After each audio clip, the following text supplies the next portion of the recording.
বৈষম্যের বিরুদ্ধে অধিকার আদায়ের লক্ষ্যে আমরা যে সাধারণ জনগণের অধিকার আদায়ের লক্ষ্যে যে আন্দোলনের ডাক দিয়েছিলাম, সেই আন্দোলনে বিপক্ষে আমাদের অপর পক্ষ তারাও আন্দোলনের ডাক দিয়েছিল।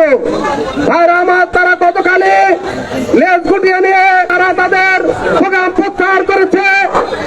সংগ্রামী ভাইরা আমার, আমরা জেলা বিএনপির নেতৃবৃন্দের সঙ্গে বসেছিলাম।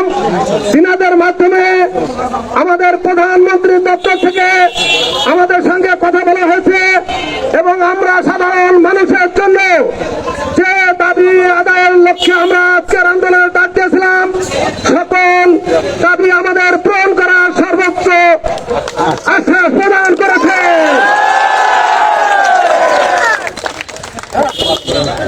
অর্থাৎ আমাদের আন্দোলন আজকে সফল হয়েছে, সাধারণ মানুষের অধিকার আদায় হয়েছে।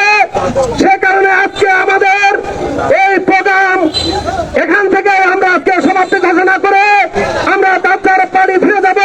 সংগ্রামী ভাইরা আমার, সকল অধিকার আদায় হবে। তারপরে যদি কোনো কিছু বাকি থাকে, আমাদেরকে আশ্বাস দিয়েছেন প্রধানমন্ত্রীর দপ্তরে আমাদেরকে সরাসরি সাক্ষাতের জন্য বলে দিয়েছেন।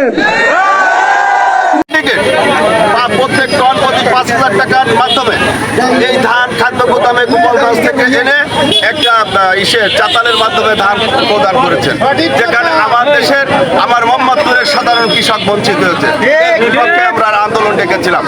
ইতিমধ্যে আমার মাননীয় প্রধানমন্ত্রীর দপ্তর থেকে জেলা বিএনপির মাধ্যমে আমাদের সাথে কথা হয়েছে। আমাদের যে দাবি দেওয়া বৈষম্য মাদক বিপক্ষে যে আজকে গণমিছিল ছিল, ওরা এই দাবি মেনে নিয়েছেন, এর ব্যবস্থা করবেন, যে কারণে আজকে আমরা গণমিছিল প্রত্যাহার করেছি। ধন্যবাদ আপনাদের।